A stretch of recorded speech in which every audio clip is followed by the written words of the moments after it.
Hello everyone, and welcome to what's going to be my final video on London Can Jam. I've posted my impressions in the comments, or not the comments, but the video description below, which links to my website, which has all my thoughts in written form. But obviously, since I have a YouTube viewership, I'd like to talk about it here too. You may have noticed a few days ago I had a video which I recorded from my hotel room talking about day one. Well, this is going to be about day one, day two, everything. Literally everything. So this might be a bit of a long video, so just fair warning. What did I listen to on the way to London Can Jam? The Shozy Zero. Just good punchy fun, good isolation, and a warm sound, which is pretty good on a train. So, oh yeah, and first of all, full reveal, my pass. So I wore this around my neck for 2 days while I was there. So let's talk about the first day. Rehashing what I talked about before, with a few more things that I remember. So I got to the hotel at 9:30. I went to Meze first because I had talked to Lauren before. Lauren he works at Meze, and he was present. And I went there and I talked to them, and I saw that they had their 99 Neo, which I thought looked really sleek and cool. They haven't really decided on what cup they're going to use, if they're going to use smooth plastic or rubberized plastic. You can check it out in the video. I interviewed them. You can check it out in the video. And I checked out their IEMs. One of them, the 11s I believe, sounded a lot like the 99 Classics in IEM form, which I found quite cool because most sort of higher end IEMs, they tend to be quite bright, and those are quite warm, and I appreciate that. Although the treble was higher than it is on the 99 Classic. I met the Cavalli CEO Warren Chi. Basically, I just went up to the Cavalli Audio and Mr. Speaker's booth. They had a joint booth. I walked up to them and I just talked to them because I myself have a liquid carbon by Cavalli, and I just wanted to see what's up and see what else they had. They had a liquid gold, which is an impressive looking amplifier. They had a liquid tungsten prototype, which was just the circuitry. There wasn't a shell on top of it. They haven't decided. Well, they have decided maybe, but they haven't revealed what it's going to be. And they had a liquid spark, which also was a shell, which isn't really what it's going to be finally. It was just a prototype shell, which basically was like a shrunk this big version of a liquid carbon, so a portable amplifier. So after talking to them for a bit, I wanted to try my HD 800, which I have right here. I took this with me. So this is a used HD 800 that I bought using the Head5 forums, for sale forums, and it's the person modified it themselves. It has a Super DuPont resonator mod, which basically puts little cut up half pellets in the middle of the drivers to tame the 6K treble peak. But even without that peak, these can sound really, really harsh on some hardware and in some kinds of music and some different types of mastering. Let's say some kinds of pop music, it's too shrill for me, so I don't listen to that with this. I listen to it with like the HE500 or the Omni instead. But I wanted to try something cool. I've been running this with the standard output of the liquid carbon, standard meaning the 1.1/4 jack, but I wanted to know what else I could try it with. I've also tried it with the very powerful, by the way, VE Runabout Plus. So the VE Runabout Plus does quite well with this. I had a portable setup where I took my new Abasso DX80, a review coming soon, and I plug the line out of that into the Runabout Plus, and I plugged that into this, and that was literally my portable setup. I was actually sitting on like in the waiting room area before they let people in, and I had that all set up, and I was listening to music on this and thinking, oh, this is really, really good for a portable setup. But I wanted to know what could be achieved, because these are very reliant on what you amp them with. So I wanted to try them with the liquid tungsten. Obviously it's a new $5,000 to $6,000 maybe amplifier, tube amplifier, which this apparently does very well with. I wanted to know what's up.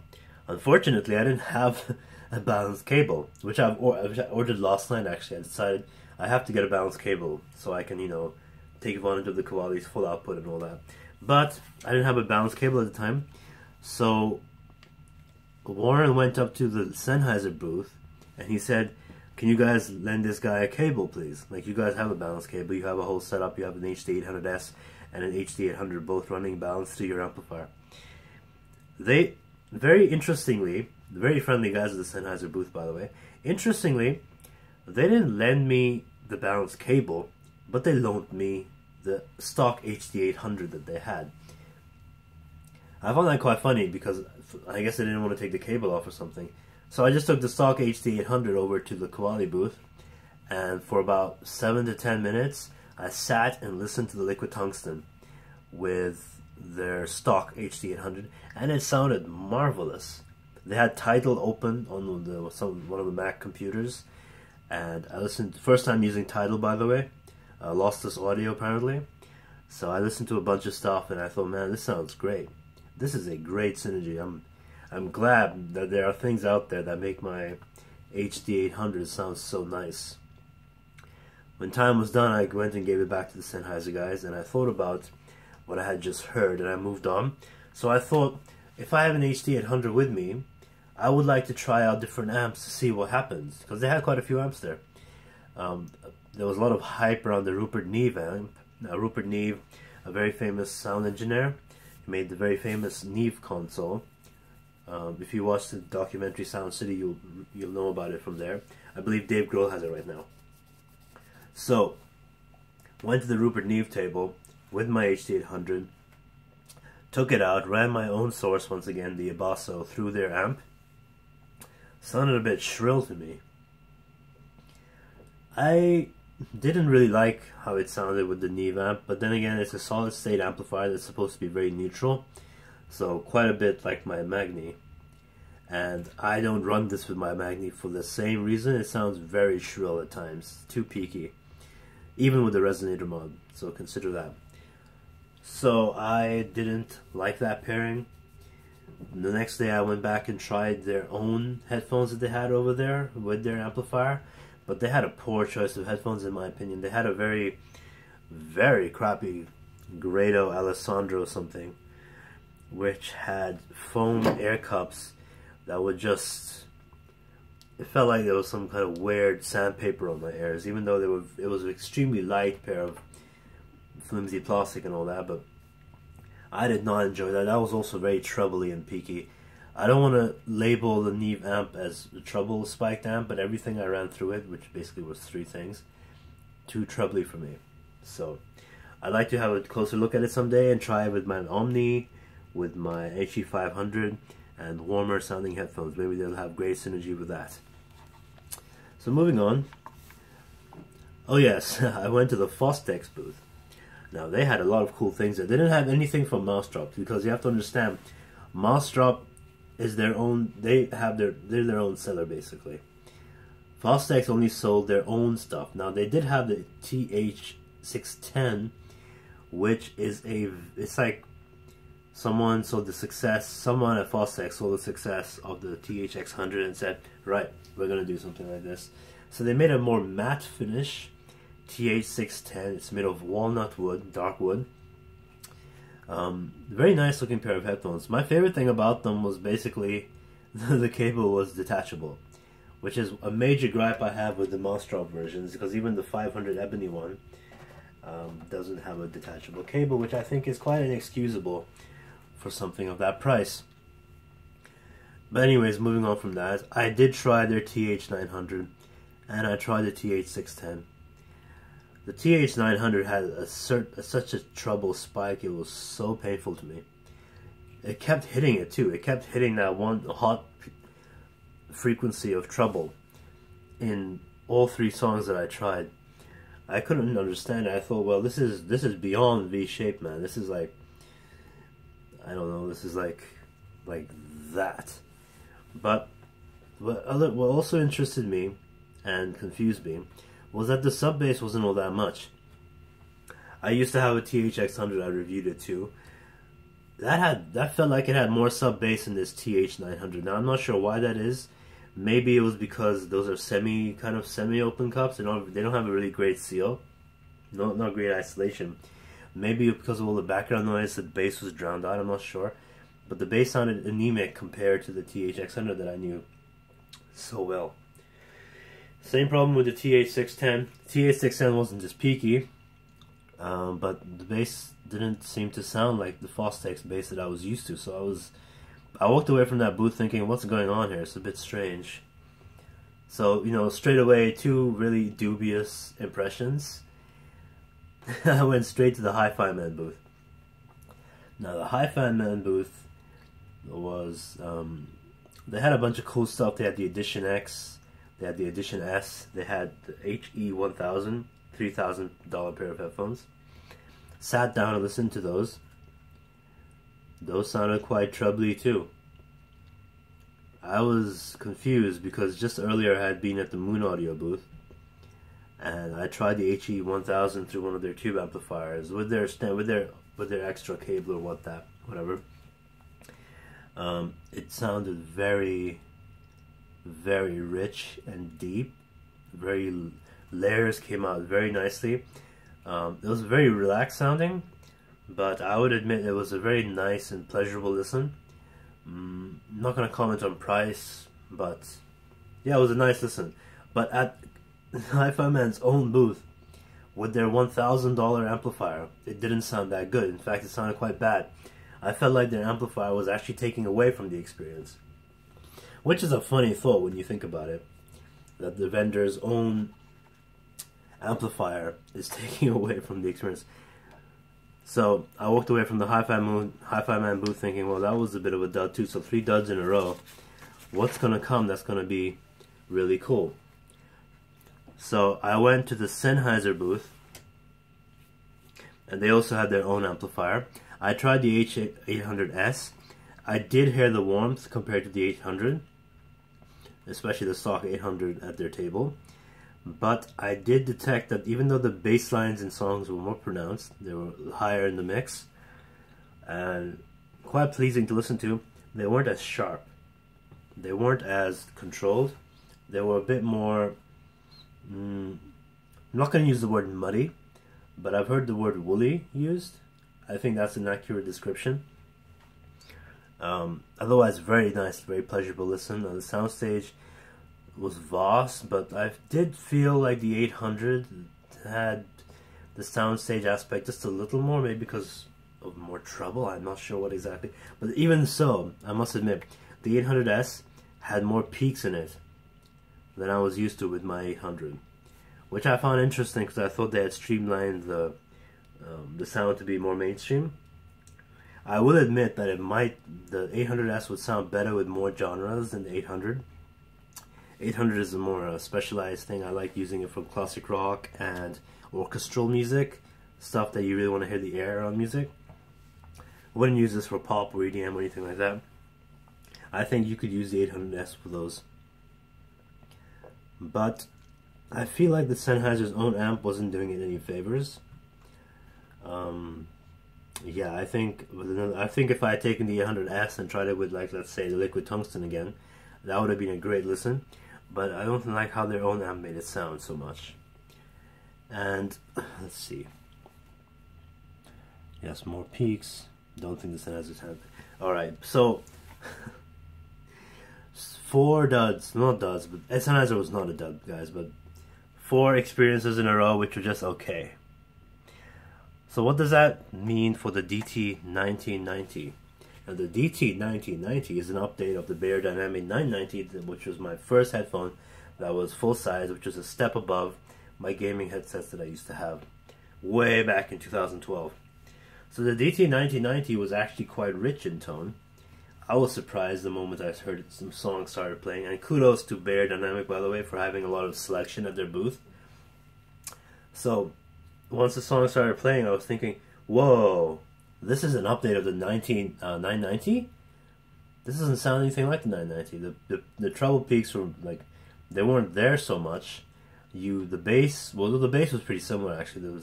the 990 has a bit of elevated bass and punchiness, but the mids, they were actually mids for once. I was not used to mids being in the 990 because it was a V-shaped headphone. So I talked to the representative. They told me their thought process and how to update it and stuff, and they told me they had 2 different kinds of AirPads, and those 2 AirPads were like, they had the analytical pair and the musical pair, and I was using the musical pair. I switched to the analytical pair. Even that sounded much richer and warmer than I remember the DT990 sounding, so kudos to that design. The price is a little strange. It's well, it uses Tesla drivers now, so they have the Tesla technology, which is in the T1, and they put it into the DT990. I did compare it with the T1, by the way. I like the 990 more, and so it was a different experience than anything I remember the 990 sounding like. So, but the price is a bit, it's like $600 to $650, maybe $700 now. So keep that in mind if you're going to look into it, because I think at that price level there might be some strong competition. And I don't just mean used things, I mean new things as well. So the DT9090, which I did cover in my last video. Ether C Flow. Now, the Ether C Flow with the Liquid Tungsten by Cavalli was my favorite pairing of the entire show. This was just... okay, I'm used to planar magnetics having more sub-bass, but that was the only thing that was, I would say, lacking. Besides that, there was some really cool stuff happening here. So I did talk to Dan about this extensively. He told me they're bridging the gap between planar magnetics and electrostatics. They wanted the speed and detail and imaging of an electrostat, but they didn't want to lose some of the factors that the planar magnetics can give them. One of which is the ability to use lots of different kinds of amps, because with electrostatic you need to have electrostatic amps. It's really limited in that regard. Effortless sound just jumped out at me. I was listening to, the very first song I listened to was One of My Turns by Pink Floyd off the Wall album, and there's a lot of like ambient sound effects in that song. There's like a TV being turned on, a person sitting down into a couch, a groupie walking around the back of the whole area and shouting from the bathroom. All very clear. And there was a part in the song where there's like a car like driving from left to right channel, and it just went by so effortlessly. So really great imaging. The separation extremely nice. Okay, for a closed headphone, it had phenomenal soundstage.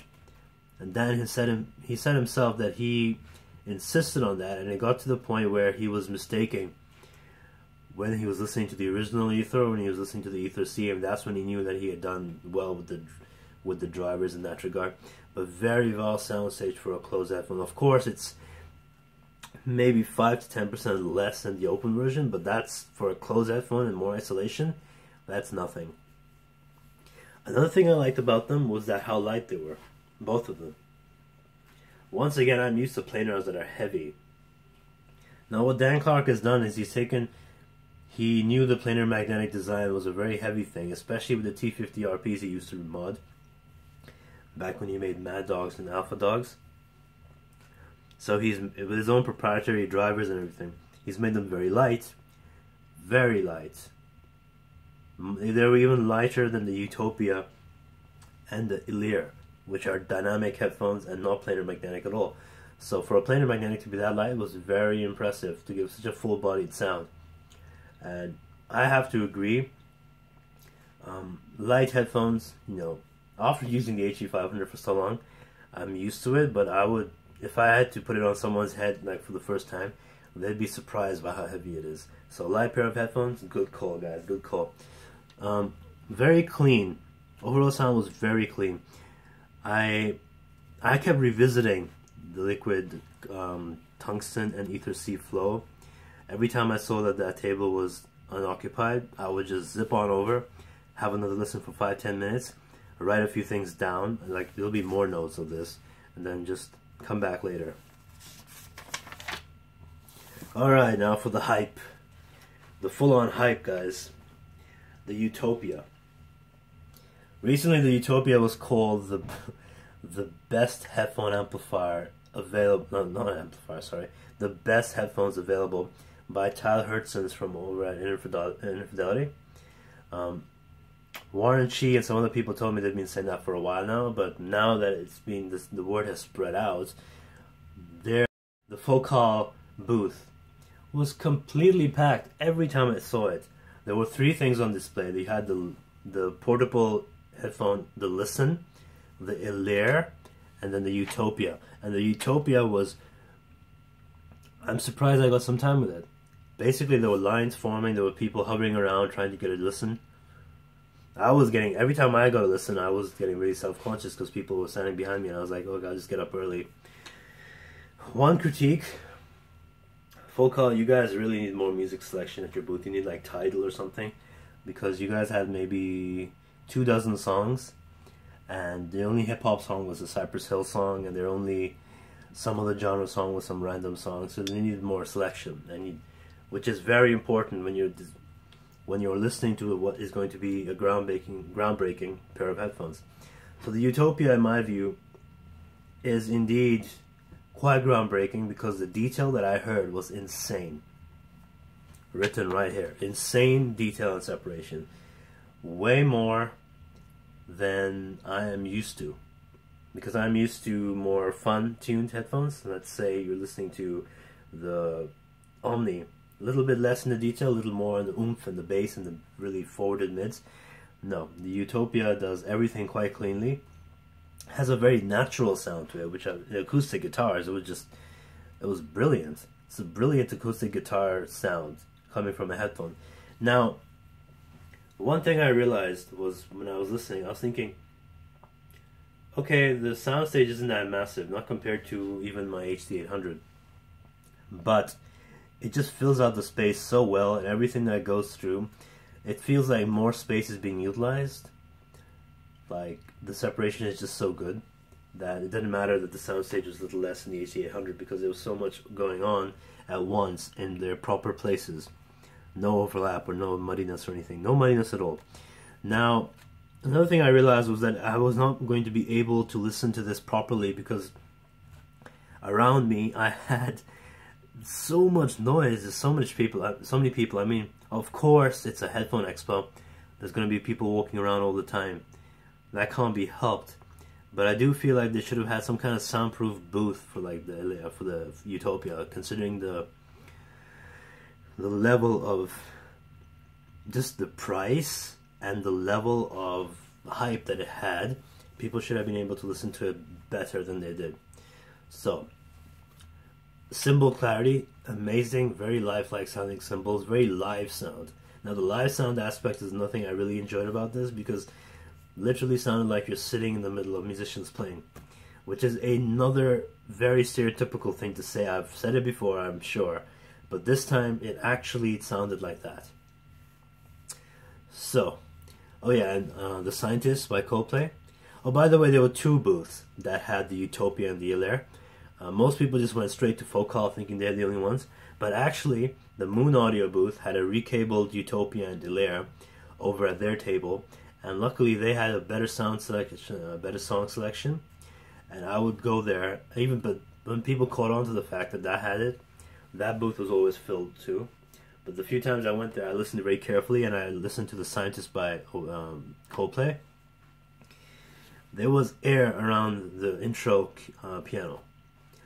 Now, there's air when I listen to it with this even, but the air with that was like kind of like you could hear someone making the slightly pressing before every note, every chord. That was very impressive, the amount of detail. And the acoustic guitar production was very nice. I listened to God Put a Smile Upon Your Face, also by Coldplay. Has very well recorded acoustic guitars. Did very well with that song. Quite a bit of snap, so there's a lot of snappiness in the sound. It wasn't like, even though it felt like it had a bit of a rich sound, it didn't feel like there was anything cut off at the top which made it sound like it thudded instead of snapped. So good on that regard too. Oh yeah, the DAC that the Focal people themselves used. The Moon Audio used a bunch of different ones, but I'm not sure what they used. But the Focal people themselves They use a Neve DAC V1. So let's talk about Listen. Listen is their portable headphone. I'll just talk about it really quickly. The treble felt a bit hot to my ears. By hot, I mean it's a little peaky, but there was a lot of detail, especially for a portable headphone, which doesn't need to be driven by an amplifier. A lot of detail. But the bass was a little anemic. Bass didn't, because if you think about portable headphones, especially one that looks like that, you'd think, okay, this is going to be a bass head cam. No, it wasn't. It was quite relaxed in the bass, but the detail was there. I listened to some pop songs on it, from my cell phone even, and it stripped away all the vocal layering very well. So I would recommend you try it out if you're thinking of a nice portable can, but don't expect there to be a lot of bass, and not a lot of isolation either. A lot of snap to the sound once again. Okay, now the Electric. Now the Electric is something I've been kicking around because of my impressions of it. I've been kicking around the idea of selling a few things and buying myself one, which is highly irresponsible by me because I should be focusing on other things right now, like finding a new apartment, my dissertation, my future job and all that. But the Electric it's basic. I'm not going to put a number on it like I did on my last impressions, but it was very, very, very, very good. It had a lot of strengths of the Utopia is what I'm trying to say. It didn't have nearly the amount of detail. I don't want to put a number on the detail, but it had detail, but not an obscene amount of detail like the Utopia did. It was also very very relaxed but punchy. It also had a lot of rich sound detail. Also very live sounds. Also a very what was it? Quite a bit of snap. A lot of air, naturally. A very natural sound. So not forced, nothing felt forced, nothing felt boosted in any way. It felt like, you know what the HD600 is praised for so damn much? Imagine that, but you turn it up to 11. That's what it sounded like. But it had slightly more bass. And by the way, bass on both, it don't extend very well. So keep that in mind. They're not for bass heads or anything like that. So dense sound, not at all sparse. Meaty, but treble not rolled. In fact, the treble was a little peaky at times compared to the Utopia, which didn't give me that feeling. Sometimes the Electric did feel like it reached a certain point where I recoiled a little bit, but it wasn't too bad. It wasn't nearly as bad as the AC800s at times, and it wasn't nearly as bad as even the Listen. So keep that in mind. Okay, I've finally reached day 2, guys. Sorry for taking so long. I believe this is already 27 minutes. Holy crap, okay. Day 2. I went to the AKG booth. They had a lot of stuff there, but I wanted to try like a few things. First, I tried their Quincy Jones Q701, which is a K701 branded, endorsed by Quincy Jones, who, for those who don't know, legendary producer. He produced the Michael Jackson, two of Michael Jackson's best albums, Bad and especially Thriller, and I believe the first one too. Not the first one, but the one with Rock With You in it. I'm not sure what the name is. Off the Wall, yeah. I think so, don't quote me on that. But I listened to that. It's $249. But the sound felt to me like it felt like a bit more refinement than the K7XX I was so used to. Similar huge soundstage. A bit more refinement. And by refinement I meant that the layering was done a little better, a little more in a natural way. The separation was, even though it was great on the K7XX, the separation on this felt a little better, but the bass on this was a little less. Keep in mind the K7XX has boosted bass, so for the consumers and all that, I guess Monster asked AKG to have it boosted by 3 dB. So I didn't listen to this much, but it felt good. It was plugged into a shit Valhalla 2. So keep that in mind when I talk about natural stuff and better separation, because it was a tube amplifier. Well, I only have solid state amplifiers that I run mine with. So, not overly bassy, okay. Now, they did show me something cool. And by cool, I mean it was a cool bit of technology, but I don't think I would buy it. But I can see why some people would. Also, Quincy Jones endorsed, you have the N90Q. Now this is a portable pair of headphones, quite heavy though for portable, but they're a portable pair of headphones which have electronics in them which, let me see what I wrote here. Come on, man. Okay, I'll just explain what it does. You press the button on the air cup, and it does sweeps of your air. So there's technology in the drivers that does sweeps of your air, and then modifies the sound experience to your air shape. Now it does this when you press the button, you hear a bunch of beeping, you hear a bunch of sweeps, like a sweeping sound, and it quickly, like within maybe 10 seconds, modifies the sound to your air so it can give you the best sound possible. Now first of all, these are noise cancelling. Probably the quietest experience I've had at Can Jam on the show floor was from these, because they were noise cancelling. And definitely the guy himself told me, he's like, he takes a lot of flights, 15-hour flights, and not 15-hour flights, but the battery life on this is 15 hours on one charge. These don't need to be driven because they use batteries and they're just active headphones. And you just plug them in, put them on your head. On a flight, you can zone out, listen to your music. There's a lot of separation, a lot of sound stage for a closed headphone too. And it was fun, but controlled.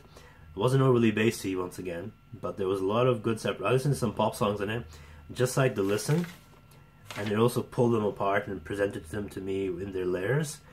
But this had a warmer sound than the Listen did, which is a little more troubly. So detailed. Okay, not overly bassy, but £1,300 for this. Now it comes in a very nice case. They sell these at Harrods, by the way, because they have a They have a gold design, which is very popular in Harrods because it looks like a designer item, and so people there buy it, and of course they can afford to buy it if it's £1,300. But overall, I wouldn't buy it. Not really something I need to use, but if you're into something, a great sound experience, if you're going to be taking a lot of flights, go for it, I say. Alright, so I've been hearing comments that I haven't really talked about IEMs very much. That's true. I didn't go to many IEM people, but I did go to 2. And I'm going to talk about those 2 right now. RHA. Now, RHA met a very nice guy, Ian, and their PR person, Caroline. So they were sitting at the booth. I walked up to them. I told them that a mutual friend had advised me that I should visit these guys. They're pretty chill. And they said, yeah, that's cool. Come try what we have. Now, one thing they did, which I didn't see anywhere else, was that they took out brand new air tips for everybody who wanted to try their products. So, you know, hygienic in that regard. Otherwise, other people would have to share tips, and yeah, less said about that, the better. So, RHA MA750i, this is their mid-tier pair of IEMs. They're very comfortable to put on, by the way. They have that little bend in them that you can just put them over your ear easily. But he called this as a relaxed V-shaped sound. I'm not a huge fan of V-shaped sounds anymore. So when I listened to the music, I wasn't really having much enjoyment listening to stuff that I usually listen to. So then I put on some Eurodance, which I do listen to usually, but Eurodance is something that can be forgiving for something like V-shaped. So I listened to Eurodance, and it was just bumping. It was like really nice. It had a lot of detail in the synthesizers, those cheesy 90s synthesizers, and the bass drum, which is basically just the same beat again and again. So it was a lot of fun with that. There was some good detail up top though. Like even though the mids were recessed, there was some good detail in the treble. It was a little harsh though, just a little bit. The IEMs, high-end IEMs, I talked about this before, they do sound a little harsh to me because they emphasize detail so much, and treble detail, you know, hand in hand in those cases. So without remote, it was £89 or 119. Ah, darn it, I'm not even going to read prices, never mind. Then I listened to their T20i, which is their flagship. Now this, while still being a bit V-shaped, was much more presence in the mids, a lot more resolution, like far more resolution. I listened to more genres of music with this on my Basso. I heard everything. I heard strings, the air around the strings, stuff being pulled apart in front of my ears, and you know, that whole thing. But it didn't sound overly bassy. Like when I'm used to IEMs, like I took my Shozy Zeros with me. Now these are very mid-bassy and fun, warm tuning. So compared to that, it was very analytical sounding. So not nearly the same thing. I'm not saying I have a certain preference here, but I can appreciate what this did. Oh, and the sound was more direct than the MA750i. By more direct, I mean it felt more immediate. I felt like the attack was faster, far faster. So, you know, very nice talking to Ian and Caroline. Oh, by the way, I believe they're Scottish, so they had some scotch under the table, which they said they take to all the headphone meets. So, you know, that was cool. Moving on. Expansive sound, a lot of separation. Yes, I talked about this. I listened to Eurodance again, but it sounded a bit better. Oh, I need to talk about this before I move on from them. They had something which I thought was pretty cool. They had these little metal tuners which you put into the IEMS, basically passive tuning. So, passive EQ. So you had the bass one, you had treble, and you had mids, or something like that. I'm not sure which one was in at the time, but you can just take them out and replace them, so you don't have to even rely on, like, you know, electronic EQ. You can just plug in these things and you can modify the sound how you want it. Now, speaking of attack, like I talked about attack in these IEMs and how they came out so fast, this thing, my first electrostatic headphone that I've listened to, this thing was so much attack, because when I sat down and I started listening, I was writing notes and I was listening to some Muddy Waters song, right? Now, it's just a bunch of guitar playing. I was thinking, okay, that sounds really nice. It's not very wide soundstage, but it sounds pretty natural. Sounds pretty live. Pretty cool. And suddenly when you started singing, it just hit me. It just hit me so hard that I was startled. I was startled and I turned down the volume. And then I was like, okay, it's turned down now. The acoustic guitar is a little lower. It's not going to hit me so hard again. But then it hit me just as hard the second time. And I had to turn it down again. I had to turn it down a further 2-3 times before I was at a comfortable listening experience, because it was like shouting. Like when someone barks at you, it was like that. It was like, it's not a bad thing, but it's not something I'm used to with my more relaxed setups. It is an amount of speed and transience that I am not used to. It was harsh. It was harsh, but it was lifelike. But sometimes there's a certain level where it feels like a little too lifelike. Like I said here, insane attack. Each bite of vocal startled me. Really fast transients, a lot of snap. Not a really good bass or anything like that, but you know, electrostatic and all that. So this is something which I found very interesting, the Electric booth. Now, Electric, for those who don't know, is a German brand. They're basically the more high-level, they're basically Lake People. Now, Lake People is a more known German brand, but their more expensive and better products are the Electric products. I tried their HPA 281, a solid-state amplifier, pretty big, like this big, which had a DAC in it and a bunch of electronics. The guy said to me, he's like, I see you have an HT800, try it with this. So I did. It sounded quite musical, not harsh at all. Not like the Rupert Neve, not like the Hifiman amps, not like any of those amps. It sounded very natural to my ears and very nice. So basically, what he described it as, he says, what we do is we give you an accurate sound. Like, don't think we're trying to lie to you. This is not like a tube.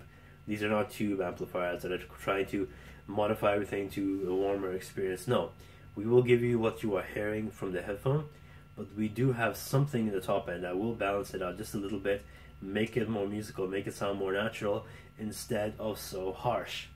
And I agree, because not only did it do it for my HT800, it did it for the stock HT800 that he had at the table.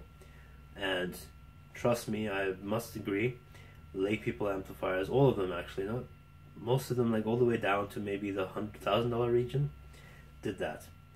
Now, the one I listened to, the first one, was 1,900 euros, so quite expensive.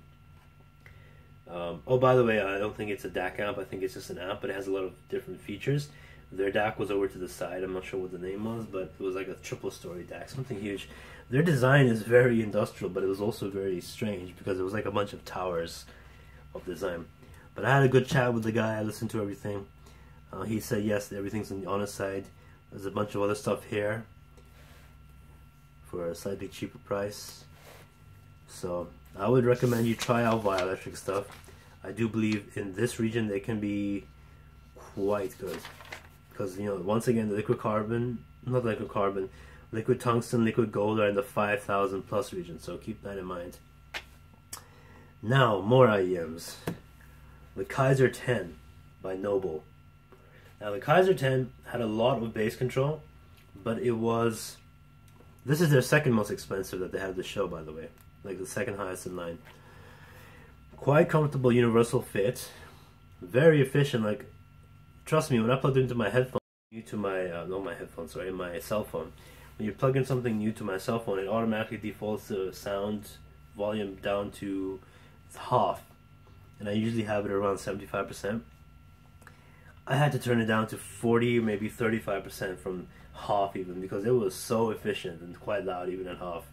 So I turned it down. Oh, by the way, side note, a lot of people at this headphone thing, they listen to music way too loud. Way too loud. Even for me, and my friend sometimes accuses me of listening to music too loud. No, these people listen to music way louder than I do. But every time I sat at a new table, I would look at the amplifier at a certain amount and I'd be like, nope, turning it all the way down. Then I would turn it all the way up, and I would be like 1/4 less than what they were listening to it at. And I'm like, damn, I hope my hearing doesn't go like that. Anyways, quite warm, quite musical sound from the Noble Kaiser 10. A very clean sound, not peaky. Now that was something I really enjoyed about them, because, like I said, IEM sometimes can be quite treble sharp. This didn't sound so treble sharp. It sounded detailed, but not treble sharp. Very musical sound. I listened to No Light by Florence Plus the Machine. I switched from my cell phone to the DX80 for that, because I wanted more detail from the DAC. It sounded very nice. The vocals sounded very full-bodied, and there's harps in the song, and they sounded pronounced, because sometimes they could get mixed in lower quality headphones. They get buried in the mix, but the harps are both front and center. Really nice sounding. Overall, pleasing sound. But then I wanted to try their most expensive IEM. I'm not sure if it's their flagship, but most expensive IEM, the Katana. Now the Katana had maybe 20% more detail. I hate putting numbers on these, but 20% more detail than the Kaiser 10, and had a tad harsher sound, but still a lot of control. In fact, more control. The bass was more controlled, but there was less of it. It was a leaner sound overall. So I wanted to know what could be something good that I could test with this kind of thing, and it hit me. Giles Corey, which is an experimental acoustic rock, really dark band. They have a song called No One's Ever Going to Want Me, something really depressing like that. But it has a very nice build-up. It has a very clean build-up, and then it reaches a certain point where it just explodes into sound, and horn synthesizers, and shouting, and lots of like layering and all that sort of stuff. I listened to the whole song through, and it had a very ethereal pairing with this IEM, because it represented everything so well. It's not a bassy song anyway, so it didn't matter that it had less bass.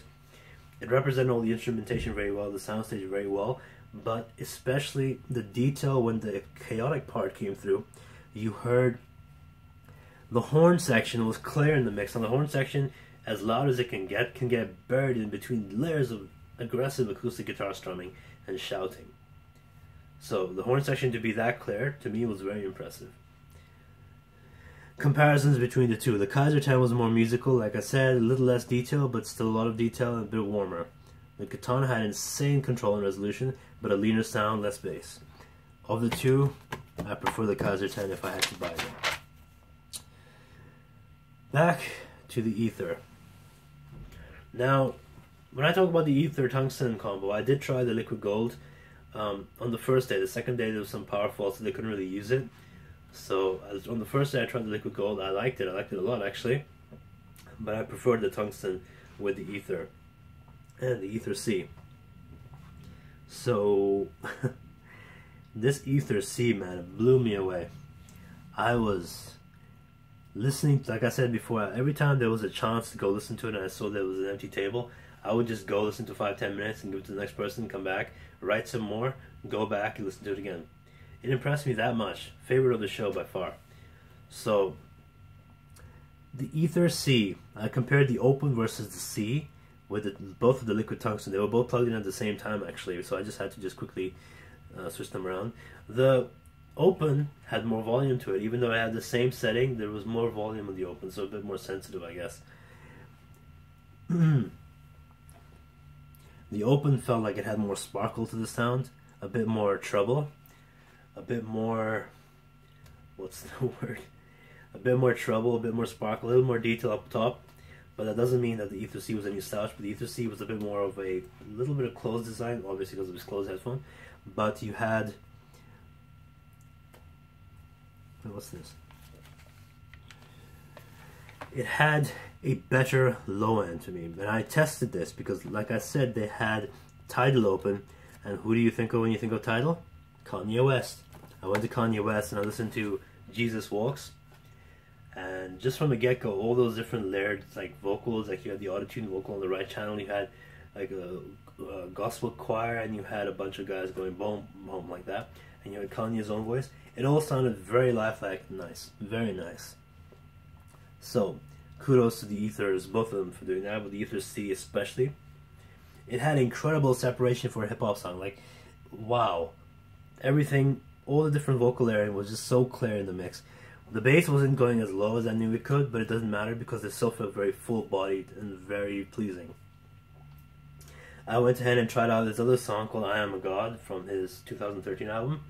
Now, that song starts with a very, very aggressive bass line, electronic bass line, and like just has a huge, really dystopian kind of sound where it has like synthesizers, really sinister synthesizers, and I listened to it very carefully, and I thought, well, this is actually keeping the mood of the song amazingly because of the separation.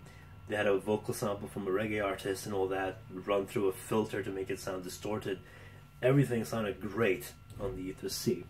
So, but then I realized I was hogging this thing because this guy came and sat down next to me, and he was using the Ether and I was using the Ether C, both listened to the same thing, and I could see he didn't really like Kanye West, so I'm like, okay, choose what you want, man. He went straight for Vivaldi. So I listened to some Vivaldi for a while, and once again, there's this one section where they had four violins, or violas, I'm not can't tell the difference, but violins, and they were all in different places. You got one right here, one here, one here, and one slightly next to that. And I found that very impressive, how I could pick them all out so easily and effortlessly. So I wrote here, great polyphonic sound from the distinct violin solo parts.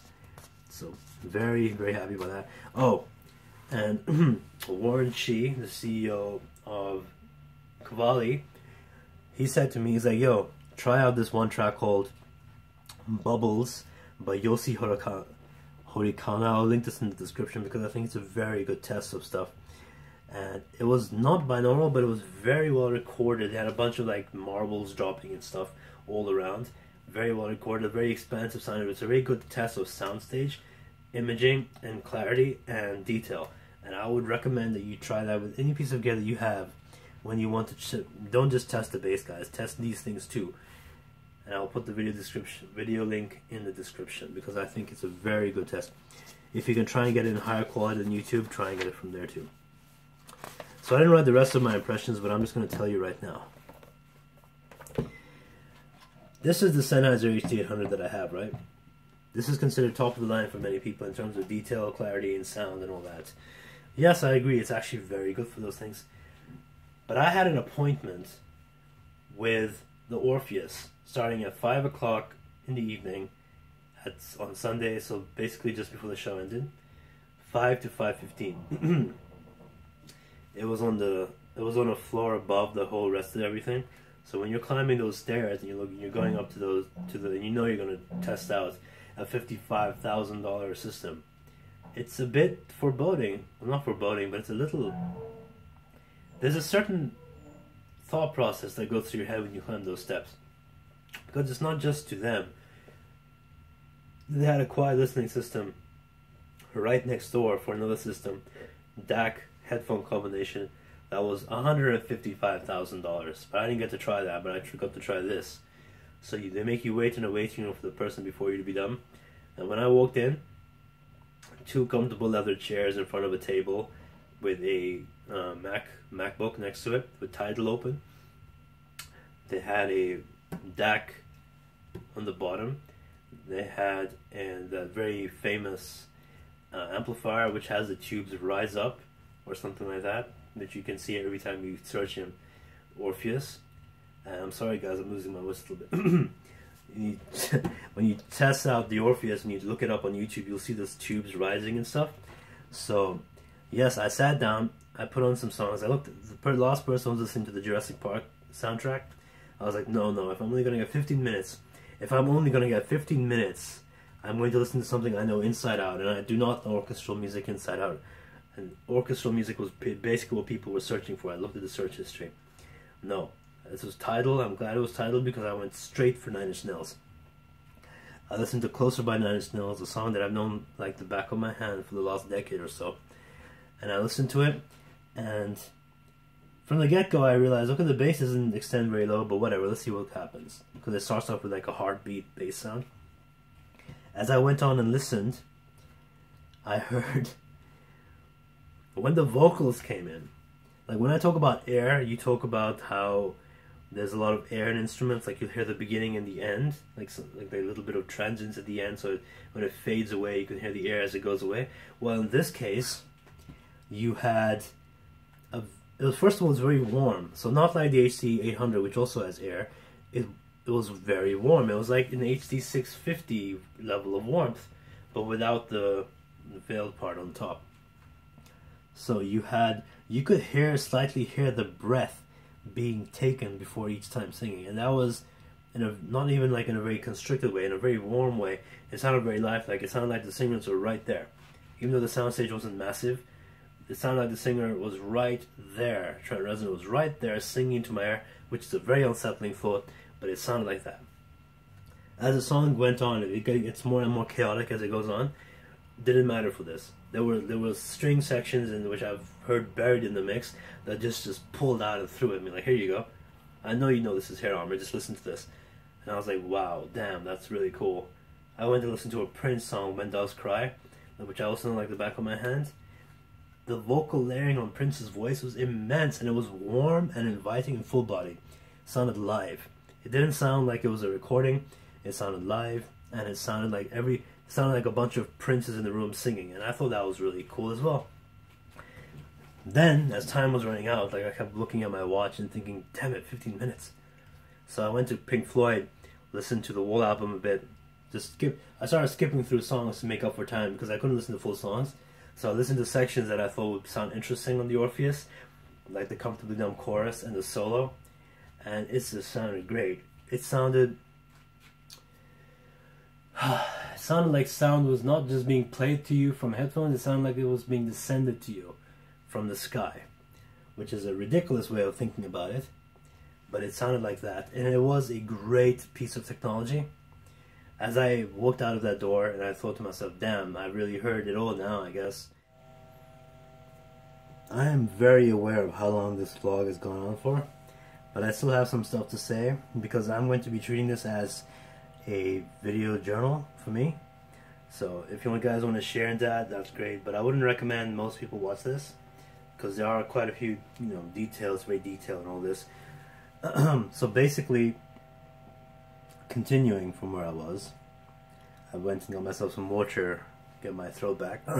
So, continuing from where I was, yes, the Sennheiser sounded better than anything else at the show. But the thing about better is my view on this, is that when the first Orpheus was released, I believe in 1991, this is the second one, Sennheiser, I think they ran far ahead of anybody else. There was some kind of race going on, and they had a jetpack, basically. They ran far ahead, they turned around, they looked behind them, and they said, okay, alright, no one else has this technology, we're going to make this price really, really high, so the only people who can buy it are really, really well-off people who are really into audio. They will buy it, but otherwise we will take this around the world, from country to country, we will show it to people as a statement. This is what we can achieve for the right price. That's the statement, And to just, you know, to build on that statement, you had the whole experience of walking up the stairs, waiting in the waiting room, have your 50-minute time slot, which you did weeks before, sit down, you listen to it in a very dimly lit room with like 2 chairs and a Sennheiser representative right there in case, you know, something goes wrong. And you just sit there and you're listening, making your notes, taking your photos. I call myself taking a selfie, and I hate taking selfies. I call myself taking a selfie of myself with the Orpheus on my head, and I thought to myself, this is ridiculous. This is what they want. They want it to be talked about something. Yes, the technology is great. $55,000 is, yeah. But just like the Focal Utopia is not 4 times better than the Focal Hilaire, this is not X, I don't want to do the math, X amount better than anything else in the show. It's better, yes, but it's not that much better that you can multiply the price by that much. But then again, this is the audio world. This isn't, we're not doing math here. We're talking about prices people charge for things. And even if I had the money for a Sennheiser Orpheus system, if I had $55,000 burning a hole in my pocket, like if I had like a lot of them, if I was like a millionaire or something and I had money just lying around, I still wouldn't buy it. And my reason for that is because if I had that much money, I'd have my own residence, and I'd have space to give myself the opportunity to make myself a speaker system. Like, headphones are great and all, but after a certain point, if you have the means and you have the big house, you have isolation and all that, give yourself a speaker system, because speakers will always be better than headphones and experiencing music, because you can feel it in your body, the subwoofer and all that. So I would spend it on like an expensive high-end Focal system, like speakers and all that, using their same beryllium drivers. Speaking of Focal, I also walked away from the experience with the Orpheus thinking, or Focal deserved a better listening experience at this show than they had. Even though they were on 2 booths, and even though the second booth, the Moon Audio one, had better song selection, I still feel that they needed more. They needed some isolation in there, because open pair of headphones, yeah, you would not hear the same amount of detail than you could if you were in a room like the Orpheus was in. So keeping that in mind, for the next CanJam Focal, if you're watching this for some reason, get yourself a soundproof something. So makeshift soundproof booth, even if it damps only half the sound. Just that would be preferable to what you had over here where there was so much noise. Because I fully believe the Hilaire and especially the Utopia are headphones that you need to listen to, because they are a step up in electrodynamic driver technology. The Focal Utopia is made of pure beryllium drivers. Now, beryllium is a substance, or whatever, that's 50 times more expensive than gold. So I have no background in science, so I can't talk about how it affects the sound or anything like that. But it's there, and they think it should be there for a reason. I'm not one to judge that. It does bring up the price, but I'm not one to call that into question. If somebody in the comment, if somebody's watching this, some engineer, they can explain to me why beryllium is such a good substance or raw material for these sorts of things, please do explain. I'm all ears.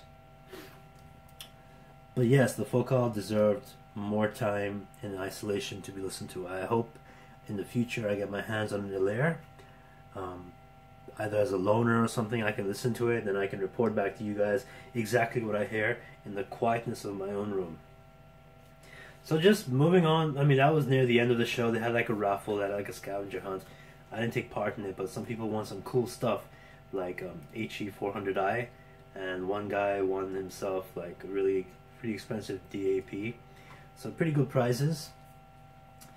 So that's pretty much the end of the event. I just said goodbye to everybody. But now I want to talk about the characters I met. Because like I said, I'm treating this like a video journal. I want to talk about the characters. Now, who are these characters? Well, there was this German guy, an elderly gentleman from Germany, I think, I'm just assuming, because he sounded like he was speaking German. I met him several times during the show. He was using a voice recorder to record his thoughts in German, and then he would walk to a booth, sit down, try everything, chat with the person, and then he'd walk away, and either he'd be muttering to himself like he didn't like it, or he would be like nodding in approval. I first met him at the Moon Audio booth, and he was listening to the folk called Utopia and the folk called Hilaire. And I was sitting next to him, and he was talking to me while he was listening. He was like, "This is pretty good. But the price, I don't know, man. The price, 4,000 euros or dollars or whatever." And he said the price is a bit sketchy, but otherwise it's a very good piece of technology. And I agree. I agree with the price. To an extent, I agreed with the price part. I think 4,000 is a bit much, but still, I agreed with the technology being a stellar thing. I met him again at the booth, the Bioelectric booth, talking in German with the Bioelectric representative there. And I talked to him there, and I asked him, I said, have you tried, there was a stock HD800 at the table. I said, have you tried that with the Bioelectric amps? And he said, no, I don't like that headphone. He's like, I don't like the Sennheiser, he called it Sennheiser, I guess that's how it's pronounced. Sennheiser headphone, I don't like that. It's too much trouble, it hurts my ears. So I took out mine from my bag and I said, this has a mod done to it, would you like to try this? He said, sure. He tried it and he was amazed. He said, this sounds so much better than the stock one. He said, what mod is this? I need to know. So I wrote down the name on a piece of paper, and later on he sought me out in the show, and he's like, can you show it to me on my phone? So I showed him a YouTube video of someone doing the mod, 30-minute long something video, and he was really impressed. And then as he walked away, he was laughing and saying, I'd buy this now, first time. And I was like, I just influenced somebody to buy an HD800 just by showing him the Super DuPont mod, having them try it out. That was pretty cool. So good luck to that guy. I hope you find some happiness with that, because I do like these quite a bit. Vlad from the Meze booth, like I hung out with Lauren from the Meze booth a lot, walked around. I helped him get in line to try the Utopia and the Hilaire, and he said it wasn't too much to his taste, but it could be because there was not much isolation. But Vlad, their customer service guy, who actually is, according to Lauren, he's their golden heirs. So he's kind of also part of the team that's in charge of the sound of the Meze headphones, even though he has no engineering background. He will listen and he will give his thoughts on what it should be. Because according to Lauren, he has golden heirs or something. So you have Vlad go to different booths. I kept seeing him walk around from different booth to different booth. He'd try something and he'd walk away and he'd tell me, he's like, it's okay. Or he'd say, nah, it's not good, this isn't worth the money or whatever. But he tried the Utopia and he said, this is good. This is really, really good. This is something unique, something new to electrodynamic technology. This is great. But then he tried something else which I won't name. And he's like, not to my taste. Could be good, but not to my taste. So, I also met these other two guys, and this is one part of going to shows like this. I haven't been able to approach people this easily and just talk to them, random strangers, since I left America in 2012, because in Europe that doesn't really happen. It just doesn't really happen, especially when I was in Brussels. You couldn't just walk up to someone and start talking to them. It was considered rude. Even in England, there's a slight wall around some people, not as much as in Northern Europe especially, but still a little bit. But if you have a shared hobby, and you're all gathered in one place for one reason, you can approach anybody and just talk about headphones, try out their DAWs, try out their headphones and everything. It's great. So I found these two guys.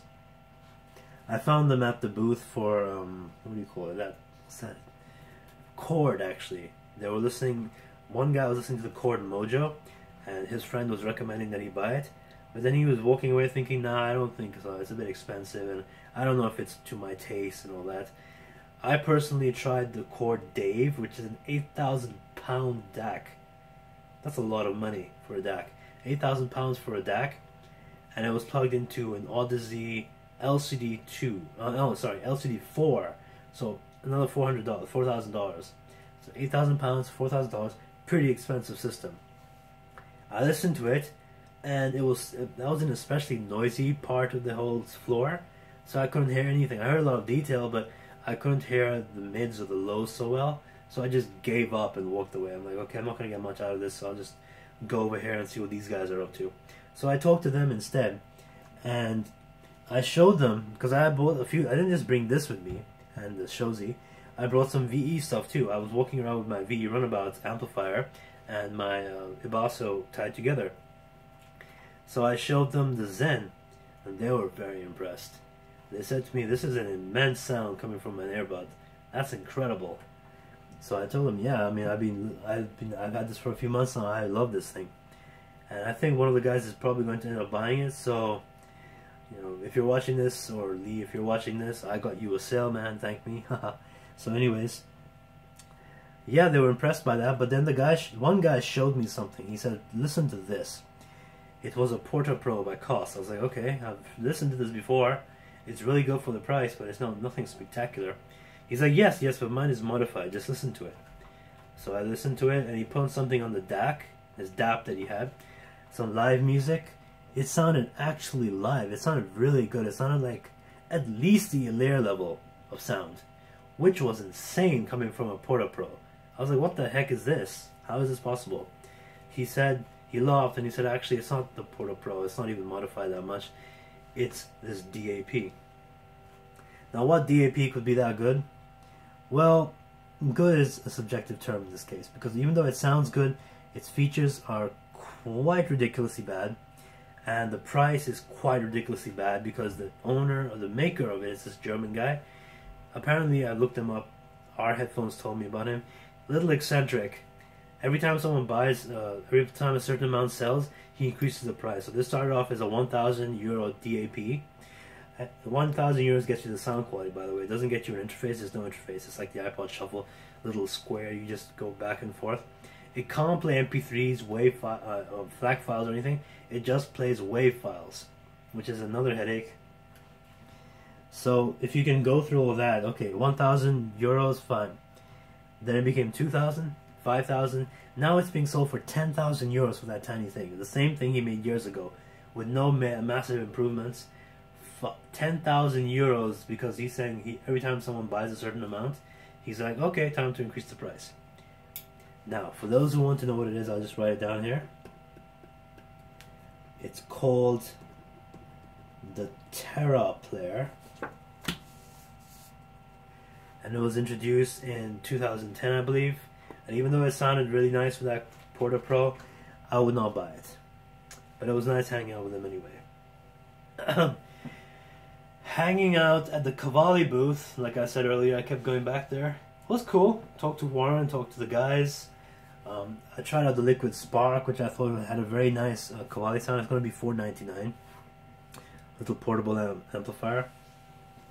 It had the Cavalli house sound warmth, but it wasn't nearly as powerful as my only slightly bigger Runabout Plus by VE. So if I needed to, I did plug in my Zen to it. So with my Zen, I had my VEs usually at maybe 9 to 10 o'clock on low gain. On high gain, I had to pump it up to like 2, 3 o'clock to have nearly the same amount of volume. So it's not as powerful, but you know, the Zen is a freak of nature, man. That's like 320 ohms. You're not going to have something portable that's 320 ohms.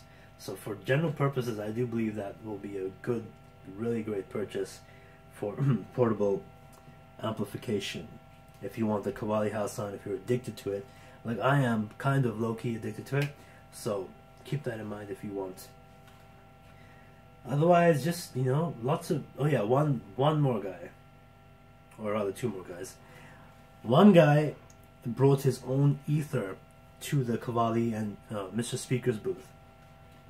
I recognize it because it basically looks like an ether, but it had the red ring around it, meaning it was the 1.1 or the old one, the first one. He kept switching between the two. I watched him for a while. I'm like, I'm going to go up to this guy once he's done. I'm going to ask him what he thinks. Eventually he got up and he was shaking his head. I thought maybe he was disappointed in the ether flow. Nope. I walked up to him and I talked to him. He's like, yeah, yesterday I came. Yesterday meaning Saturday, the first day. I tried them both out. I thought, nah, whatever. It's not that much of an improvement. Don't have to spend more money. So I was pleased. Today I got more time with it. I listened very carefully, and there is a definite improvement in the ether flow.